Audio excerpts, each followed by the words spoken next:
Apapun yang pernah dan sedang kita alami, pasti ada aja orang yang berpikir dari sudut pandang mereka.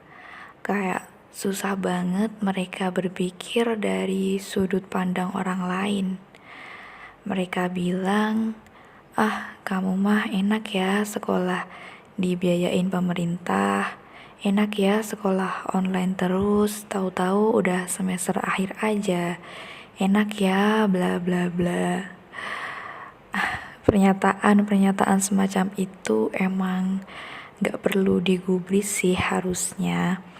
Tapi namanya manusia, kita hanya punya dua tangan yang bisa kita pakai untuk menutup telinga. Tapi gak bisa untuk menutup mulut orang-orang itu. Ini Aku cuman pengen cerita ke temen-temen kalau bulan Mei itu berat banget ya. Kalian ngerasa berat nggak? Aku ngerasa kalau bulan ini seperti perjalanan pendakian yang melelahkan. Tapi demi sampai ke puncak buat melihat pemandangan dari atas yang indah itu, aku harus kuat. Pengen rasanya cepet-cepet sampai ke puncak itu. Anyway, apa kabar teman-teman? Semoga selalu baik dan sehat ya. Jaga kesehatan, apalagi musim pancaroba gini. Harus pinter-pinter jaga kesehatan. Tapi selain fisik yang sehat, kita juga butuh jiwa yang kuat dan hati yang cukup lapang buat menerima apapun yang sedang dan kalian laluin. Semangat! Ini adalah podcast pertamaku yang hanya menyuguhkan suara. Tapi aku senang banget sih bisa mengudara bersama kalian. Semoga cerita dan perjalananku ini bisa jadi teman kalian sebelum tidur sembari menunggu esok. Tanpa berlama-lama lagi, yuk langsung ke pembahasan utama bersama aku, Ratna, di Rumah Ratna Podcast. Judul yang tepat dari pembicaraan di podcast ini adalah "Ini tentang aku yang hampir menyerah". Ternyata bener ya, meskipun kita udah bodo amat sama omongan orang, tetap aja dipikirin dan tiba-tiba kepikiran. Banyak orang lain, bahkan orang terdekat kita sekalipun, yang melihat kita itu serba beruntung dan seolah mereka hanya menyepelekan. Ah, kuliah dari beasiswa miskin, jangan banggalah. Ya, aku sangat bersyukur bisa jadi aku yang sekarang, yang bisa menyembunyikan segala perih di balik topeng gurat senyumku ini. Tapi tak banyak orang tahu soal itu. Dan dari situ, aku berpikir, apa iya aku seenggak berkualitas itu? Apa iya aku sebodoh itu? Dan pada akhirnya, aku ngebandingin diriku sendiri dengan orang lain. Ada yang sama gak sih? Secara gak langsung, kita meracuni diri sendiri dengan itu. Bener-bener salah, dan itu ngebuat kita jadi sulit menggapai bahagia. Karena standar bahagia kita yang harus sama dengan orang itu. Dan bahagia itu jadi susah buat kita raih. Hal-hal kecil yang sebenarnya patut buat diapresiasi sama diri sendiri malah gak kelihatan. Gara-gara ngebandingin diri sendiri dengan orang lain itu membuatku jadi pengen nyerah aja. Pengen nyerah ketika aku gak berhasil seperti mereka. Ketika prosesku lebih lama dari mereka. Ketika aku hanya nangis karena kerja keras aku mungkin gak diukur seperti mereka. Rasanya aku pengen nyerah aja. Untuk mahasiswa semester akhir sepertiku, hal-hal kecil jadi makin sensitif. Untuk sekadar menjawab pertanyaan orang, kok gak ngerjain skripsi sih malah main? Kok gak sibuk sih kayak yang lain? Kok gak ke kampus sih bimbingan skripsi? Seketika aku mendengar pernyataan itu, aku gak bisa jawab langsung. Tapi pas di kamar, pas aku mau ngelanjutin nyusun proposal, aku ngejawab pertanyaan tadi, ya walaupun di dalam hati. Ini loh prosesku, ini usaha dan kerja kerasku. Gak semua orang harus lihat prosesku kan.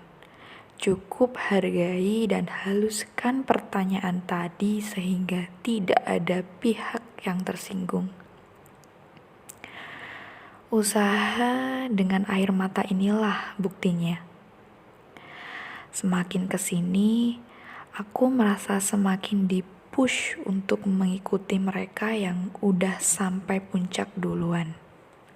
Padahal gak ada yang nyuruh buat buru-buru juga sih.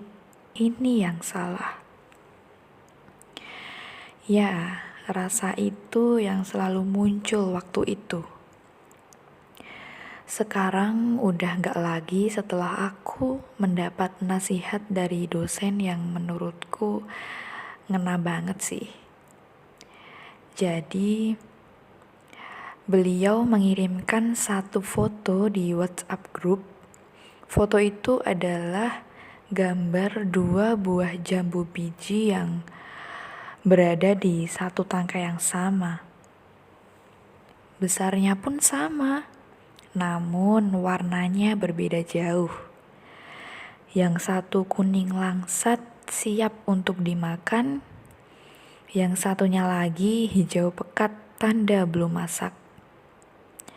Di bawahnya beliau menyematkan kata-kata, gini kata-katanya. Perhatikan buah jambu biji ini. Tumbuh bersama di batang yang sama, tapi proses matangnya yang berbeda. Jangan bandingkan prosesmu dengan proses orang lain, karena setiap orang memiliki prosesnya masing-masing dan dimatangkan dengan bentuk yang berbeda-beda. Jika rezeki itu diukur dari kerja keras, maka kuli bangunanlah yang akan cepat kaya.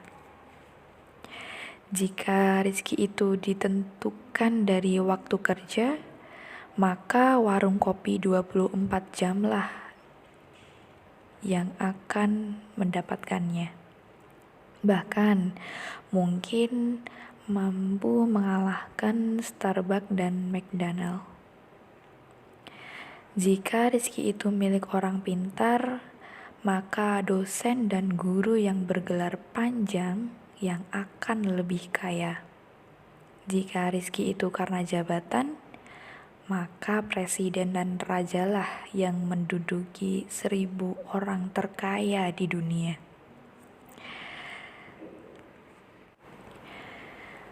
Perhatikan hitungan ini. 1 tambah 9 sama dengan 10.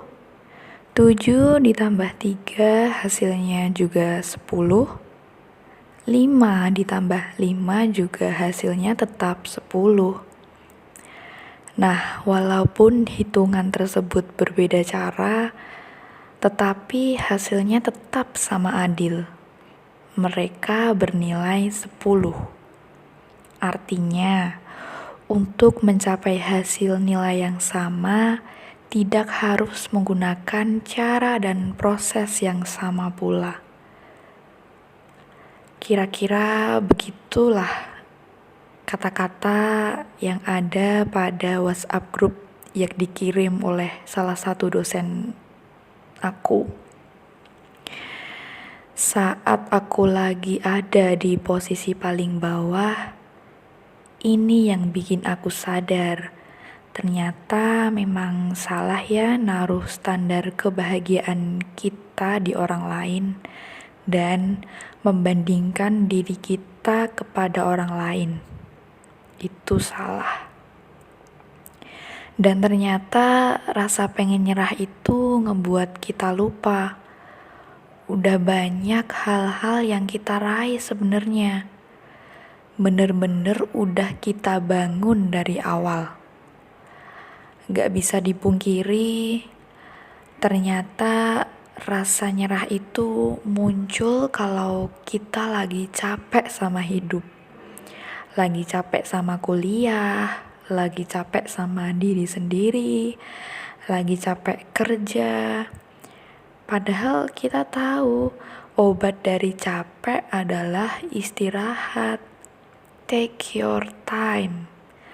Namun kita memilih terus lanjut. Pokoknya harus bisa. Itu yang salah sebenarnya.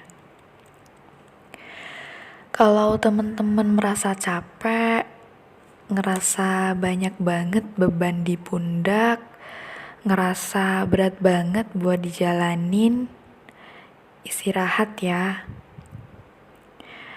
Gak apa-apa kok, capek dan jenuh itu wajar. Tapi ya jangan nyerah. Istirahat, tidur, me time juga perlu. Kita charge semangat kita lagi. Kalau udah penuh, baru mulai berproses lagi. Ingat tujuan awal kita itu apa. Kadang kita sebagai manusia juga harus diingatkan sama diri sendiri. Sebenarnya apa sih yang dikejar? Apa sih yang harus diraih? Dan apa tujuan kita? Maaf ya kalau pembahasannya kemana-mana. Gak tahu kenapa semangat dan bahagia itu akhir-akhir ini sulit banget digapai. Dan dengan podcast ini, salah satu usaha aku buat ngebangun semangat aku dan semoga bisa ngebangun semangat kita semua. Jangan sampai kita terus-terusan ada di posisi ini. Karena itu gak akan ngebawa kita kemana-mana. Cari apapun yang mendorongmu semangat lagi.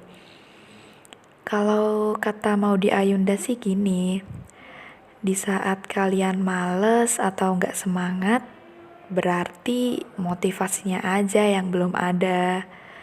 Dan itu yang harus kita cari. Apa sih bidang atau apa sih pekerjaan, apa sih tempat, situasi, atau bahkan orang yang bisa memberikan semangat itu. Karena malas itu bukan sebuah karakter, tetapi lebih kayak sinyal bahwa kita belum menemukan apa yang benar-benar memberikan kita energi itu. Tugas kita adalah mencari sinyal itu. Terima kasih untuk kalian yang ingin nyerah. Istirahatlah, karena nyerah gak akan ngebawa kita kemana-mana. Ingat tujuan awal kita, proses yang kita laluin mungkin tinggal 1 langkah lagi, atau bahkan 100 langkah lagi. Kita gak pernah tahu kan, mungkin kita juga butuh dorongan dan motivasi dari orang lain. Kenali diri sendiri, apa yang kita mau, apa yang kita suka, dan apa yang ngebuat kita semangat lagi. Itu aja sih. Jangan lupa untuk jaga kesehatan, jangan kebanyakan overthinking, tetap berproses dan istirahat kalau capek. Take your time. Semangat, semoga bisa ketemu di podcast selanjutnya. Amin. So, aku Ratna undur diri, sampai ketemu di episode Rumah Ratna Podcast selanjutnya. Dadah.